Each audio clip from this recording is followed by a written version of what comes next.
नमस्कार, न्यूज 80 पर स्वागत है आपका। मैं हूं आपके साथ राहुल राणा और बुलेटिन की शुरुआत से पहले एक नजर हेडलाइंस पर।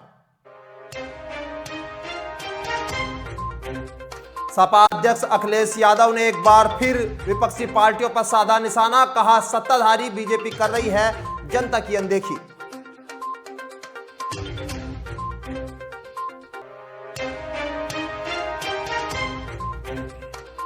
औरैया में बसपा का प्रबुद्ध सम्मेलन, बसपइयों ने भरी हुंकार।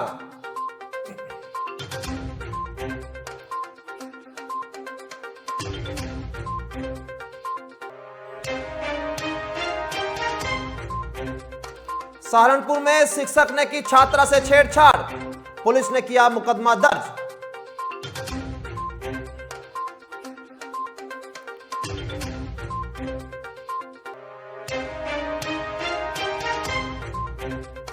बागपत में पुलिस और बदमाशों के बीच मुठभेड़, एक साथी लुटेरे को लगी गोली।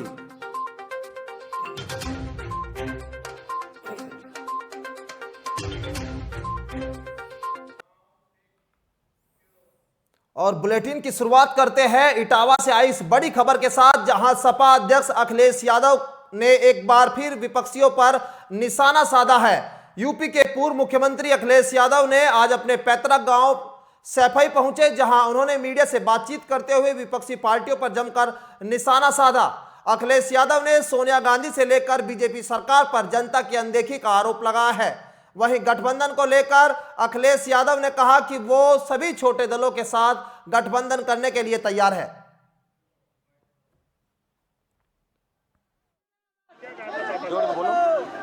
भैया के लीजिए भैया के राशि डालना है। बांध ली राशि, अच्छा लगा। हाँ, भैया ने क्या दिया? भैया ने क्या दिया? पैसा कितने? 500। उत्तर प्रदेश की जनता बदलाव चाहती है। उत्तर प्रदेश की जनता ने, किसानों ने, बेरोजगार नौजवानों ने, व्यापारियों ने, हर वर्ग के लोगों ने मन बना लिया है कि इस बार भारतीय जनता पार्टी का उत्तर प्रदेश से सफाया होगा। लगातार इसी तरह की बैठकें चलेंगी, लेकिन जो बैठक दिल्ली में हुई वो आने वाले समय में लोकसभा चुनाव की थी, लेकिन उससे पहले सबसे बड़ा चुनाव देश का उत्तर प्रदेश का चुनाव होने जा रहा है। और उत्तर प्रदेश की जनता ने मन बनाया है कि विकास को वोट देंगे। उत्तर प्रदेश की जनता चाहती है कि किसानों की खुशहाली आए। उत्तर प्रदेश की जनता चाहती है कि नौजवानों को नौकरी मिले, रोज़गार मिले। बड़ी बड़ी जगह से तो ज़रूर कहा जाता है कि इंफ्रास्ट्रक्चर पे काम होगा, लेकिन जिस तरह से काम इंफ्रास्ट्रक्चर पे समाजवादी सरकार में हुआ था वो आज जनता के बीच में है। यहीं पर एटा का बड़ा बिजली का कारखाना लग रहा था, 3x660 super critical thermal plant, वो लग जाता तो उत्तर प्रदेश को जल्दी और बिजली मिलती। इसी तरह कानपुर देहात में, कानपुर में एक बिजली का प्लांट लग रहा था लिविनी लिग्नाइट का, वो लग जाता तो उत्तर प्रदेश को अतिरिक्त बिजली मिलती। बिजली के क्षेत्र में भारतीय जनता पार्टी ने एक यूनिट भी बिजली नहीं बनाई और बिजली महंगी कर दी। ये बड़े सवाल हैं। आज सिलेंडर की कीमत क्या है? आज जो हम खाने का तेल खरीद रहे हैं उसकी कीमत क्या है? चीनी की कीमत क्या है? गन्ने का भी किसानों का बकाया है, 14,000 करोड़ से ज़्यादा बकाया है, सरकार दे नहीं पा रही है। तो ये तमाम वो सवाल हैं जिसके आसपास उत्तर प्रदेश का चुनाव होना है, और उत्तर प्रदेश की जनता ने इस बार फैसला लिया है कि भारतीय जनता पार्टी का उत्तर प्रदेश से सफाया होगा।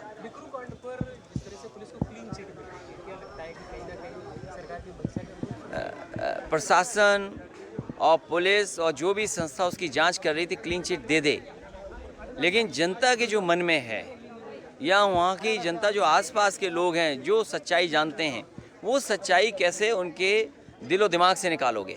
समाजवादी पार्टी ने छोटे दलों के साथ गठबंधन के लिए रास्ता खोला है। जो दल भारतीय जनता पार्टी को हराना चाहते हैं उन सबको साथ लेने का काम समाजवादी पार्टी करेगी। और कन्नौज के कुतलपुर मोहल्ले में 10 अगस्त को एक युवक ने फांसी लगाकर आत्महत्या कर ली। मृतक के परिजनों ने कोतवाली का घेराव किया है और चौकी इंचार्ज तथा अन्य लोगों के ऊपर आरोप लगाते हुए कहा है कि पुलिस प्रताड़ना के कारण मृतक युवक फांसी लगाने को मजबूर हुआ था। दरअसल मृतक चंदन के छोटे भाई एक लड़की के बीच में संबंध थे, जिसमें पुलिस शादी करने का दबाव बना रही थी। इसी के तहत परिजनों का यह भी आरोप है कि पुलिस के द्वारा 2.5 लाख की मांग की जा रही थी और रुपये न देने पर मुकदमा दर्ज करने की बात की जा रही थी, जिससे प्रताड़ित होकर चंदन ने 10 अगस्त को घर के अंदर कमरे में फांसी लगाकर आत्महत्या कर ली। कोतवाली में अभियुक्त पंजीकृत कराने के लिए आए हुए हैं हमारे जो चाचा के लड़के थे चंदन, उन्होंने 9 तारीख शाम को 5 बजे लगभग फांसी लगा ली थी। उसकी सूचना कोतवाली में लगभग वही 9 बजे दी गई थी। तो कोतवाली में ये बोला गया कि तुम्हारा अभियुक्त पंजीकृत कर दिया जाएगा, बट अभी तक कोई पंजीकृत नहीं किया गया। जो चंदन ने फांसी लगाई उसको 11 दिन तक सैफई मेडिकल कॉलेज में MICO में भर्ती रखा। आज वो ख़त्म हो चुके हैं।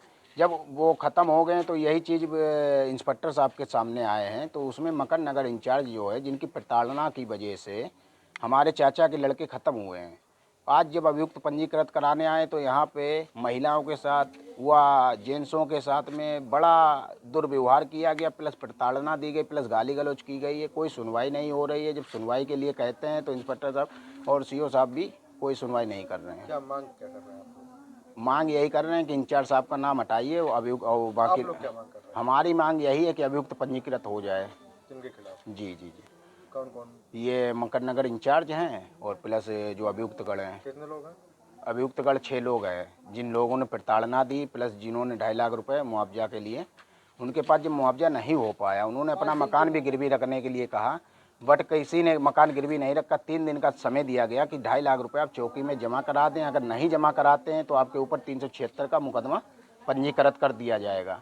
जब उनके पास पैसा नहीं हुआ, ये बात बताने वो वहाँ पहुँचे कि साहब मेरे पास पैसा नहीं है, तो उनको धमकाते हुए बोला गया कि आप ये पैसा नहीं देंगे तो तुमको जेल भिजवा दिया जाएगा। 2 दिन तक हवालात में बंद रखा। आज अभी आप लोग आए हो जी, रात के करीब 12 बज रहे हैं, क्या हुआ है फिर यहाँ पर? क्या पुलिस ने? यहाँ पे यही है कि भगाया जा रहा है मारपीट करके, महिलाओं के साथ मारपीट कर रहे हैं, कोई सुनवाई नहीं हो रही है। महिला भी पड़ी हुई है, प्रार्थनी जो है जिसका पति मर गया, वो मर्दता हालत में बिल्कुल कोतवाली गेट पे पड़ी हुई है।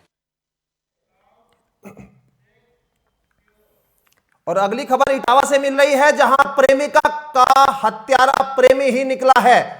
बड़ी खबर लगातार बता रहे हैं इटावा से, जहां पर प्रेमी का हत्यारा प्रेमी निकला है। पुलिस ने हत्यारे का खुलासा किया है और उत्तर प्रदेश के इटावा जनपद में एक सनसनीखेज मामला सामने आया है, जहां इटावा में 2 दिन पहले युवती की संदिग्ध परिस्थितियों में मौत हो गई और पुलिस ने खुलासा कर दिया है। पुलिस ने परिजनों की तहरीर पर हत्या व SC एक्ट के तहत मुकदमा दर्ज कर मामले की जांच शुरू कर दी है। क्या है पूरा मामला, आपको इस रिपोर्ट में दिखाते हैं।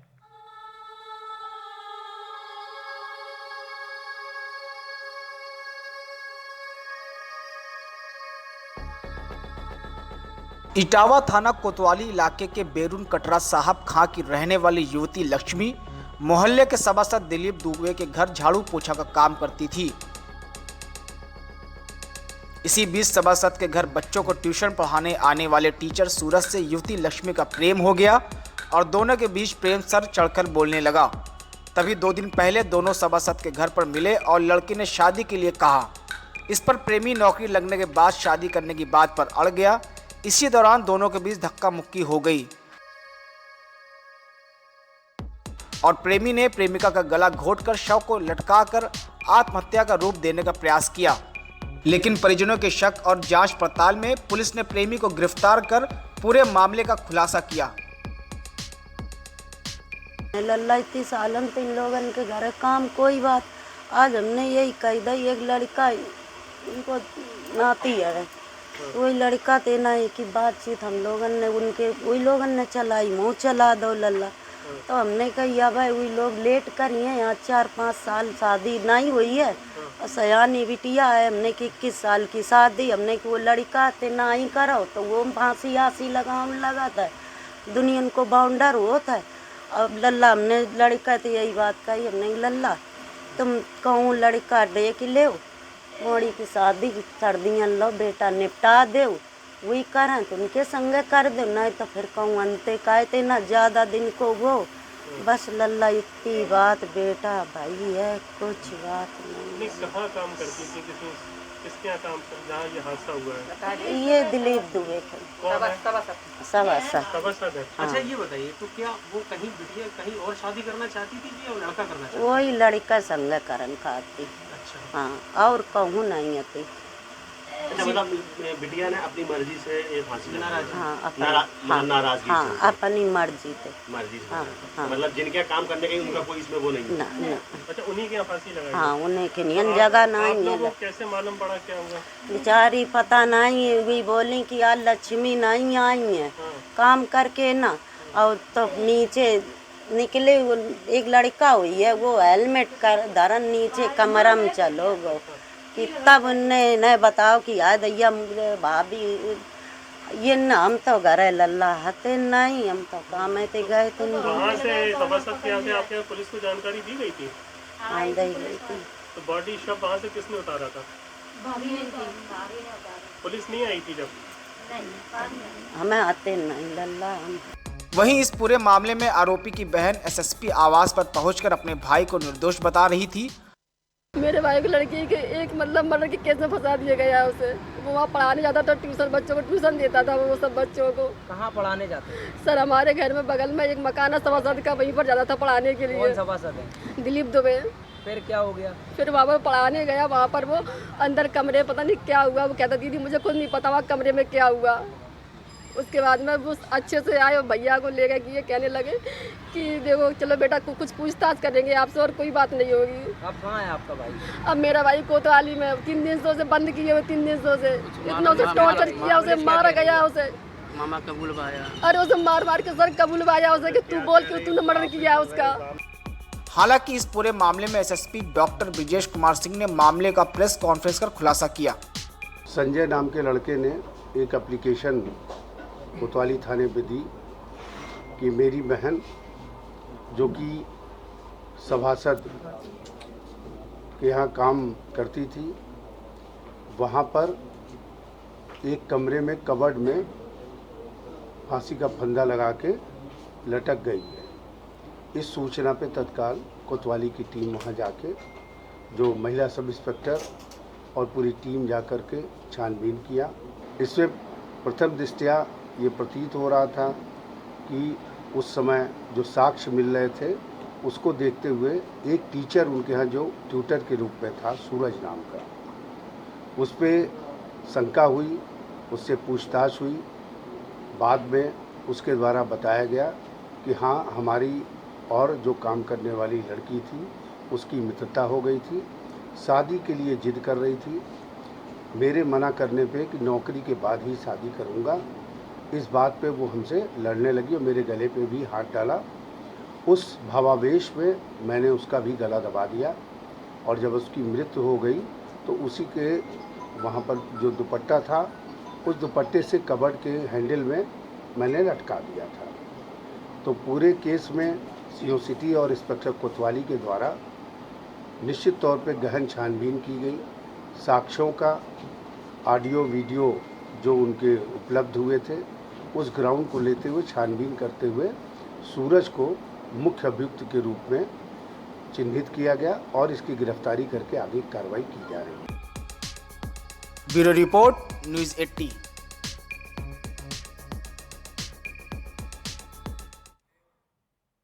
और खबर अब बागपत से है, जहां बागपत पुलिस और बदमाशों के बीच एक मुठभेड़ हो गई जिसमें एक लुटेरे को गोली लगी है। बागपत शहर कोतवाली क्षेत्र में पुलिस और बदमाशों के बीच मुठभेड़ हुई है। मुठभेड़ के दौरान पुलिस ने साथी लुटेरे गुल्लू उर्फ दानिश को गोली मारकर गिरफ्तार कर लिया है। गोली लगने से घायल लुटेरे का जिला अस्पताल में उपचार चल रहा है। बताया जा रहा है कि लुटेरे ने अपने साथियों के साथ मिलकर बागपत के ईस्टर्न पेरिफेरल एक्सप्रेसवे पर लूट की वारदात को अंजाम दिया था। उसके बाद से ही पुलिस उसकी तलाश कर रही थी। एसपी बागपत नीरज कुमार यादव ने बदमाश के इतिहास के बारे में जानकारी दी है। एसपी ने बताया है कि आरोपी सातिर लुटेरा अपने 2 दोस्तों के साथ मिलकर हाईवे लूट की वारदात को अंजाम देता था, जो हरियाणा और नोएडा में भी लूट की घटनाओं को अंजाम दे चुका है। ये आज शाम को बागपत थाना क्षेत्र में इस जगह पे जहाँ हम लोग खड़े हैं, चेकिंग के दौरान एक मुठभेड़ हुई है, जिसमें एक बदमाश जिसका नाम गुल्लू उर्फ दानिश है, जो कि बागपत का ही रहने वाला है, वो घायल हुआ है। घायल अवस्था में उसको अस्पताल पहुंचा दिया गया, जहां उसकी स्थिति सामान्य है। उसके साथ जो अन्य बदमाश थे उनकी कॉम्बिंग की जा रही है, उनको शीघ्र पकड़ा जाएगा। इनके विरुद्ध कई मुकदमे दर्ज हैं लूट के, कुछ मुरादनगर थाना जो कि गाज़ियाबाद में आता है उसमें ही मुकदमे दर्ज हैं। और आज सुबह उन्होंने पेरीफेरल पे, ईस्टर्न जो पेरीफेरल है उसमें हरियाणा और बागपत का जो बॉर्डर है उस पर लूट की घटना इन्होंने की थी। ये अकेला ही घटना को अंजाम दे रहा था, इसके साथी भी इसके साथ 2 लोग और थे, और भी लोग हो सकते हैं, लेकिन एटलीस्ट ये 3 लोग का तो गिरोह है। इससे ज़्यादा भी हो सकते हैं कि पकड़े जाएंगे भी, इससे पूछताछ डिटेल में की जाएगी तो सारी चीज़ें निकल के आएंगी, फिर आगे कार्रवाई इसमें की जाएगी। और मूसलाधार बारिश की वजह से जगह जगह जल भराव बढ़ रहा है। गंगा समेत अन्य नदियों का जल स्तर भी अपने उफान पर है, जिसके कारण स्थानीय लोगों को काफी दिक्कतों का सामना करना पड़ रहा है। बिजनौर से आई ये रिपोर्ट देखिए।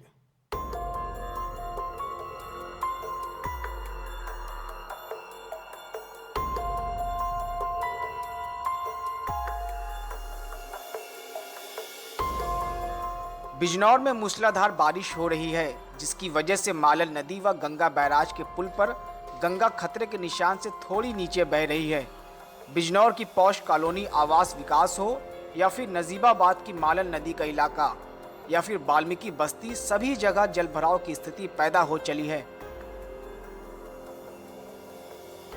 सड़कों पर 3 फीट के आसपास पानी इकट्ठा हो गया है। साथ ही हाईवे पर दुकानों में और घरों में भी पानी घुस आया है। चारों तरफ पानी की मार से इलाके के लोग काफी परेशान नजर आ रहे हैं। बारिश हो रही है, बारिश की वजह से पानी इतना भर चुका है घर के अंदर, घुटने तक पानी, और सांप घूम रहा है कॉलोनी में। और मैं यहाँ तहसील कॉलोनी में रहता हूँ। घरों में पानी आ चुका है, 2-3-4 फीट पानी है, और यहाँ तहसील कॉलोनी की कोई निकासी नहीं है पानी की। हालांकि एसडीएम का कहना है कि इलाके में हाई अलर्ट जारी कर दिया गया था। मौसम विभाग की तरफ से निचले इलाकों में पानी आया है।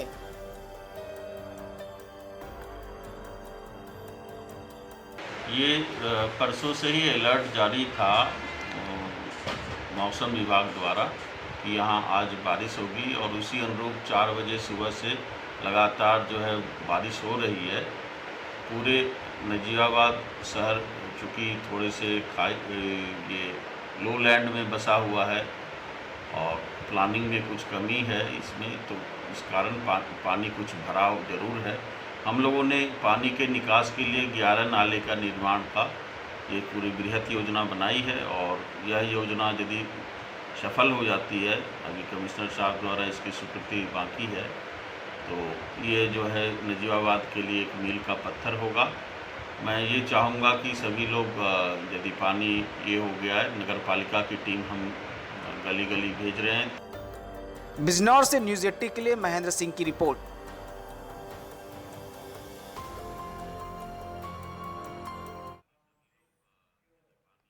और उत्तर प्रदेश के हमीरपुर जिले में अज्ञात कारणों के कारण एक युवक ने रस्सी के फंदे से फांसी लगाकर अपनी जान दे दी। मृतक के पिता का आरोप है कि ससुराल वालों से बात करने के बाद उसने आत्महत्या करने का कदम उठाया है। दरअसल विगत 1 वर्ष से मृतक की पत्नी अपने मायके में ही रह रही थी, जिसको लेकर वह काफी दिनों से परेशान चल रहा था, जिसके चलते आज उसने फांसी लगाकर आत्महत्या की है। किसका? सबसे बड़ा। अच्छा, किस कारण से ये सुसाइड किया? सुसाइड का मतलब ससुराल से बात करते रहो फोन में सवेरे से, और जब जो कुछ ससुराल में बात और कारण तो कुछ बताया। आज के दिन औरत चली गई थी। कितने दिन हो गए? साल भर हो गए पूरे। और सहारनपुर में एक छात्रा से छेड़छाड़ का मामला सामने आया है, जहां पुलिस ने इस मामले में मुकदमा दर्ज कर लिया है। सहारनपुर में एक गुरु पर ये आरोप लगे हैं। सहारनपुर में गुरु ने शिष्य के साथ रिश्तों को शर्मसार कर देने वाला ये मामला सामने आया है, जहां पर जनकपुर इलाके में स्थित एक प्राइवेट स्कूल के प्रिंसिपल अबरार पर स्कूल में पढ़ने वाली 5वीं क्लास की छात्रा के साथ छेड़छाड़ व अश्लील हरकतें करने का आरोप लगा है। 5वीं क्लास के पढ़ने वाले छात्रा के परिजनों ने आशिक मिजाज प्रिंसिपल की शिकायत से परिजनों की तहरीर के आधार पर पुलिस ने मुकदमा दर्ज कर आगे की कानूनी कार्रवाई शुरू कर दी है। करनी चाहिए और एल्पाइन स्कूल है उसका चौक में दरद चौक में, और ने मेरी लड़की के साथ जुमेरात वाले दिन गलत हरकत करनी चाहिए, कोशिश करी उसके साथ। और जो है लड़की बहुत परेशान थी जुमेरात से, मतलब उसको बुखार भी चढ़ गया। हमने उससे कल उससे बहुत कोशिश से पूछा, ना बेटे क्या बात हो गई, ना पापा मैं उस स्कूल में नहीं जाऊंगी। अब मैंने बेटे बता दो, हमने कल ही उससे ये बात पूछी ना सर, कल उसने हमें ये बात बताई कि प्रिंसिपल ने मेरे साथ ऐसी ऐसी हरकत करी। मैंने बेटे पहले क्यों नहीं बताया कि पापा मुझे डर लग रहा था, क्या पता क्या बात है क्या नहीं। और जो है इस वजह से मैंने आज से बता रही हूँ। मैंने बेटे पहले भी कभी तेरे साथ ने कहा नहीं, कल ही उसने मेरे साथ ये हरकत करी जुमेरात वाले दिन, और मेरे साथ ऐसी हरकत करी कि मुझे अच्छा नहीं लगा। ये केस तीसरी बार हुआ है और ये केस कम से कम तीसरी बार केस हुआ, एक बार 4 महीने काटे। जनकपुरी में अभी भी एक कंप्लेंट मिली है, एक पेरेंट ने आके यहाँ कंप्लेंट दिया है कि उसकी बच्ची यहीं थाना जनकपुरी क्षेत्र में स्थित अल्पाइन स्कूल में कक्षा 5 में पढ़ती है, और जिसके साथ उस स्कूल के प्रिंसिपल ने कुछ गलत हरकत की है, कुछ बैड टच की बात बता रही है उसकी बच्ची उसको। उसमें उसका कंप्लेन ले लिया गया है, उसमें FIR दर्ज की जा रही है, और जांच के बाद और जो साक्ष्य इकट्ठा करके उसमें कड़ी से कड़ी विधिक कार्रवाई सुनिश्चित की जाएगी। सर क्या पहले भी इन पे आरोप इस तरह के लग रहे हैं? पहले भी? हाँ, ये जो पेरेंट्स का कहना है कि इनके पहले भी कुछ 10-12 साल पहले भी इस तरह के इन पे आरोप लगे थे, तो जो भी सत्यता होगी इसमें कड़ी से कड़ी विधिक कार्रवाई सुनिश्चित की जाएगी। और इटावा में डिप्टी जेलर पर बदमाशों ने ताबड़तोड़ फायरिंग कर दी। हमले की नीयत से डिप्टी जेलर के आवास पर फायरिंग की गई है, जिसमें दरवाजों और दीवारों पर गोलियों के निशान बन गए। डिप्टी जेलर अपनी जान बचाने के लिए घर के अंदर कमरे में छिपे थे। Deputy jailer Syed SH Jafri पर पूर्व में भी हमला हो चुका है। पुलिस ने मौके पर पहुंचकर जांच पड़ताल शुरू कर दी। अभी जांच का विषय है। अभी जो डिप्टी जेलर साहब ने कहा है कि जब मेरे ऊपर फायर किया है रात को करीबन 3 बजे के आसपास, और इससे पूर्व में भी श्री जो जाफरी जी है 2019 में इन्होंने भी एक FIR की थी, जिसमें भी एक आरोप लगाया था कि मुझे जाना धमकी दी जा रही है और मेरे साथ मारपीट की गई है। तो इसे जांच का विषय है और जांच की जाएगी। कितने राउंड गोली लगभग चली है? अब मौके पे जो किवाड़ है उस पर 3 राउंड लगता है कि 3 लगी है। तो क्या अभी तक आपकी जांच में कुछ पता चल रहा है, कोई पुरानी रंजिश है डिप्टी जेलर? अभी जो पूर्व मुकदमा है उनसे पता किया जाएगा कि क्या इसका मामला है, गंभीरता दी जाएगी, गंभीरता से इसमें विचार। और बसपा पार्टी द्वारा चलाए जा रहे प्रबुद्ध सम्मेलन के जरिए आज यूपी के औरैया जनपद पहुंचे बसपा के राष्ट्रीय महासचिव राज्यसभा सांसद सतीश चंद्र मिश्रा। प्रबुद्ध सम्मेलन के जरिए सदर औरैया कोतवाली क्षेत्र के गोपाल वाटिका गेस्ट हाउस में बसपा द्वारा प्रबुद्ध सम्मेलन का आयोजन किया गया। आयोजन में जनपद भर से बसपा के दिग्गज नेताओं सम्मेलन ब्राह्मण वर्ग की भीड़ दिखी। बसपा राष्ट्रीय महासचिव के आगमन पर कार्यक्रम में संकलन द्वारा बसपाइयों ने हुंकार दी। देखिए, ये प्रबुद्ध समाज की हमारी गोष्ठी थी। आज 37वां जिला था। हम लोग कल 36 जिले कर चुके थे, आज 37 जिले हो गए। अब हम लोग जा रहे हैं यहाँ से, और इटावा 38वां जिला होगा। पूरे उत्तर प्रदेश में हम लोग जो भारतीय जनता पार्टी का जो जुल्म जाति और ख़ास तौर से ब्राह्मण समाज, दलित समाज के ऊपर चल रही है, इसका हम लोग पूरा इनका खुलासा करने जा रहे हैं। और जो ये धर्म के नाम पे झूठे प्रचार करके और राम के नाम पे और वाराणसी में भगवान शिव के नाम पे कर रहे हैं, उसका भी हम उनका खुलासा करने का काम कर रहे हैं। और मुझे पूरी उम्मीद है कि इन्होंने जिस तरीके से लोगों को धोखे में रखा है, लोगों समाज साथ में जुड़ रहे हैं, पूरे प्रदेश में जुड़ रहे हैं, हर जिले में हम जा रहे हैं, वहाँ पर हमारे साथ में सब जुड़ रहे हैं। जब सरकार थी तो बहुत क्राइम कंट्रोल में था। देखिए, जब हमारी सरकार थी तो हमने कहा ना कि वहाँ पर कानून द्वारा कानून का राज चलता था। बहन मायावती जी मुख्यमंत्री थी, वहाँ किसी को बख्शा नहीं आता था। जब हमने अपने मेंबर ऑफ पार्लियामेंट को ही नहीं बख्शा, उसको घर में बुला के बहन मायावती ने जेल भेजा था। कानून 22 में क्या तैयारी है? 22 में हम लोग सरकार बनाने जा रहे हैं, अपने दम पे बनाने जा रहे हैं, अकेले बनाने जा रहे हैं, किसी के साथ मिल के नहीं लड़ रहे हैं, खुद लड़ रहे हैं। जो यहाँ की जनता है उसके साथ मिल के चुनाव लड़ रहे हैं और उसी को मिला करके लड़ने का काम कर रहे हैं। और पूर्ण बहुमत की सरकार उत्तर प्रदेश में अब की बार बहुजन समाज ही। और शाहजहांपुर में तेज रफ्तार बेकाबू ट्रक ने बाइक सवार पिता पुत्र को पीछे से टक्कर मार दी, जिसमें बाइक पर सवार पिता पुत्र दोनों उछलकर रोड पर जा गिरे और ट्रक के नीचे पिता चपेट में आ गया और जिसके चलते उसकी मौत हो गई, जबकि पुत्र बुरी तरह से घायल हो गया है। बहन जा रहा था। बहन क्या जा रहे थे? कहाँ जा रहे थे आप? फिर क्या हादसा हुआ? कहाँ पर की बात है ये? गुलौरा खेरी की बात है। मोहनपुर के बीच की बात। क्या हुआ? और देश प्रदेश की तमाम खबरों में फिलहाल मेरे साथ इतना ही। मुझे दीजिए इजाजत। आप देखते रहिए न्यूज़ 18। नमस्कार।